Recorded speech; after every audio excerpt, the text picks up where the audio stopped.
नमस्कार, मी अमृता दीक्षित. आम्ही ठाणेकर वृत्तवाहिनीमध्ये आपणा सर्वांचं स्वागत. एक दृष्टिक्षेप आतापर्यंतच्या ठळक घडामोडींवर.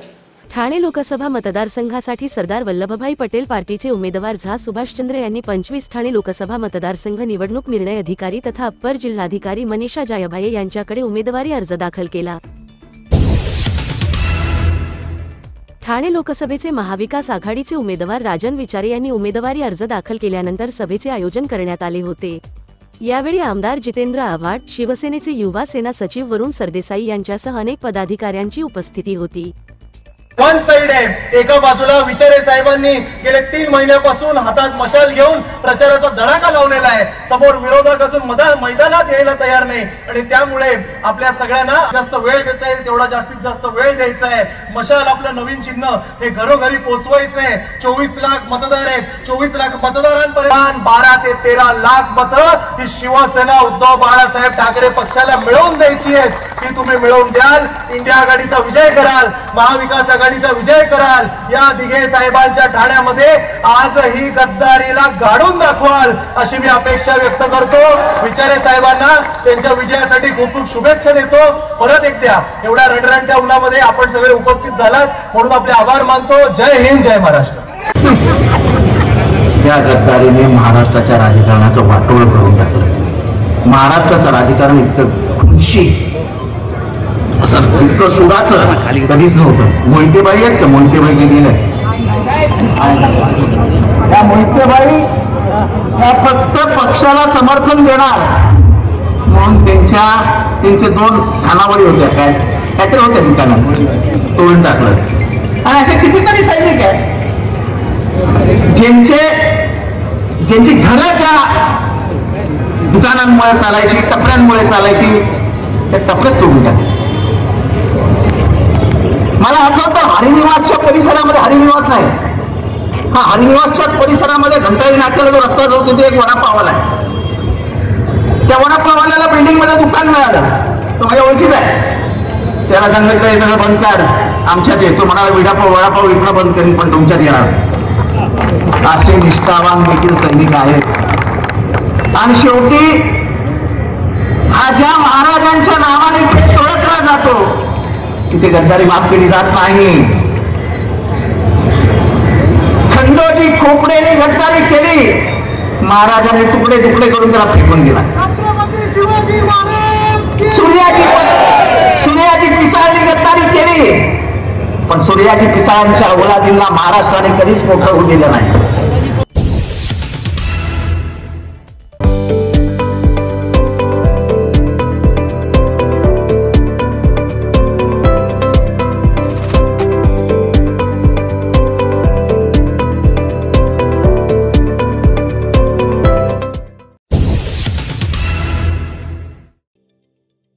ठाणे महानगरपालिकेचे मालमत्ता कर म्हणजेच प्रॉपर्टी टॅक्स भरण्याचे आवाहन.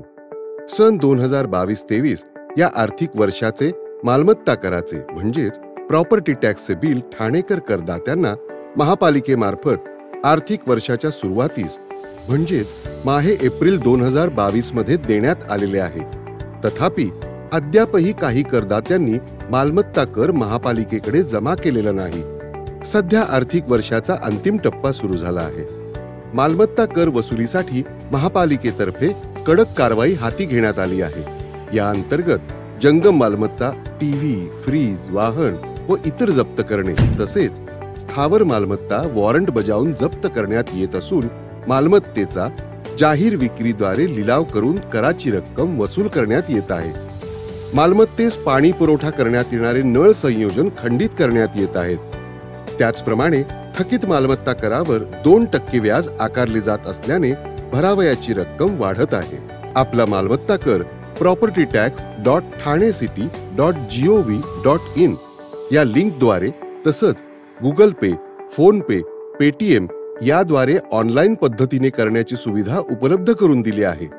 शनिवार, रविवार व सार्वजनिक सुट्टीच्या दिवशी नागरिकांना मालमत्ता कर भरणे सोयीचे व्हावे याकरता महापालिकेचे मालमत्ता कर संलग्न कार्यालय या दिवशी कार्यान्वित ठेवण्यात आलेले आहे. तरी मालमत्ता कर वसुलीची अप्रिय कारवाई टाळण्याच्या दृष्टिकोनातून मालमत्ता कर भरून महापालिकेस सहकार्य करावे. धन्यवाद. ओबीसी बहुजन पार्टीकडून मल्लिकार्जुन साहेबांना पुजारी यांनी उमेदवारी अर्ज दाखल केला आहे. ठाणे लोकसभा मतदारसंघाच्या निवडणूक निर्णय अधिकारी तथा अप्पर जिल्हाधिकारी मनीषा जायभाये यांच्याकडे मल्लिकार्जुन साहेबांना पुजारी उमेदवारी अर्ज दाखल केला आहे. मी मल्लिकार्जुन पुजारी आज ओबीसी बहुजन पार्टीकडून ठाणे लोकसभेचा उमेदवारी अर्ज आज दाखल केला. या महाराष्ट्रामध्ये ठाणे आणि कल्याण डोंबिवली हे 2 जिल्हे ओबीसीचे जिल्हे म्हणून ओळखले जातात आणि तिथे ठाणे जिल्ह्यामध्ये ओबीसीची 75 ते 80% मतदार आमच्या ठाणे लोकसभामध्ये आहे. म्हणून माझा विजय हा ठाणे लोकसभामध्ये निश्चित आहे. कोणकोणत्या मुद्द्याला घेऊन आपण जनतेकडे जाणार आहात? आमचं पक्षाचा जाहीरनामा आलेला आहे, लवकरच सादर करणार. आम्ही शिक्षणाचे विषय आहेत. ठाणे लोकसभामध्ये आज मागले जे खासदार आहेत 10 वर्ष झाले कुठल्याही केंद्रातील रोजगार योजना नाही, महिलांसाठी काही केंद्राची योजना असतील ते नाही आलेल्या आहेत, उद्योगधंदे नाही, सुशिक्षित बेरोजगारांना नोकऱ्या नाहीत. त्या विषयावर आम्ही जास्त शिक्षण आणि नोकरी या विषयावर आम्ही जास्त भर देणार आहोत आणि आमच्या ओबीसी समाजाला त्यांच्या आरक्षणाला धक्का न लागता आम्ही आमच्या ठाणे लोकसभामध्ये विकास करणार. का आपण कोणाला प्रतिस्पर्धी मानता? कसं आहे, हे लोकशाही आहे. लोकशाहीमध्ये सगळेच अर्ज भरतात.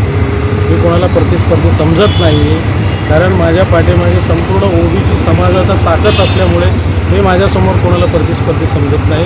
कारण मी 100% विजयी होणार आहे. 1.5 ते 2 लाख मतांनी माझा विजय निश्चित आहे ठाणे लोकसभेत.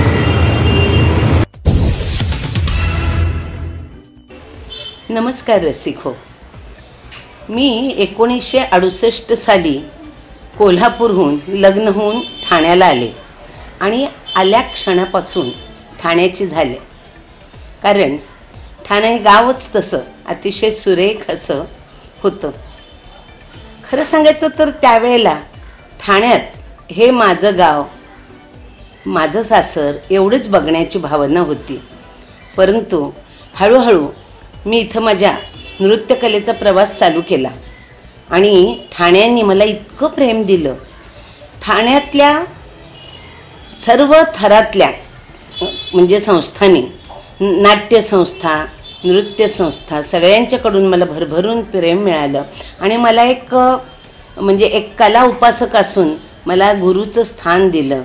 आज ठाण्यात जवळजवळ 15 माझ्या विद्यार्थिनी नृत्य क्षेत्रामध्ये अतिशय अप्रतिम असं कार्य करत आहेत.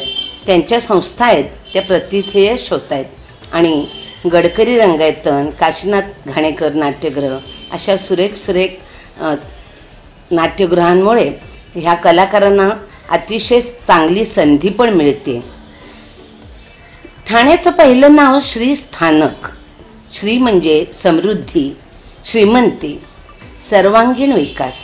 आज ठाणं जे सर्वार्थाने वाढलेलं आहे आणि त्याचं मला असं वाटतं की कौपिनेश्वराचा आशीर्वाद आणि सर्व राजकीय पुढाऱ्यांचं ठाण्याला मिळत असलेलं प्रेम.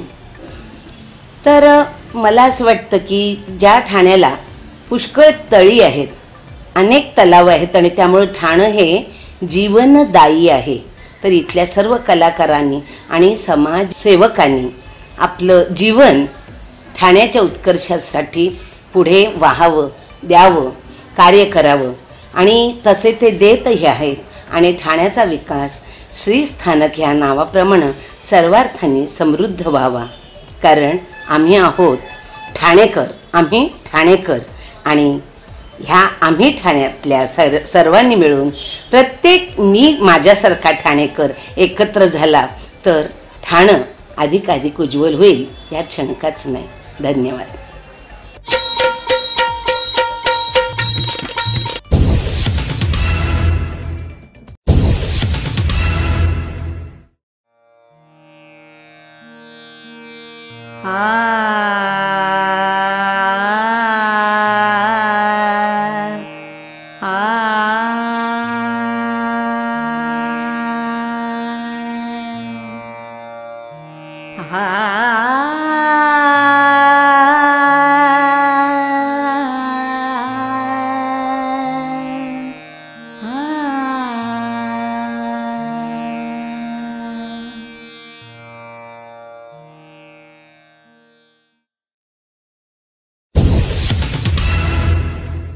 आम्ही ठाणेकर. आम्ही ठाणेकर. आम्ही ठाणेकर. आम्ही ठाणेकर. होय, ठाण्यात आम्हाला अभिमान आहे आणि होय आम्ही ठाणेकर.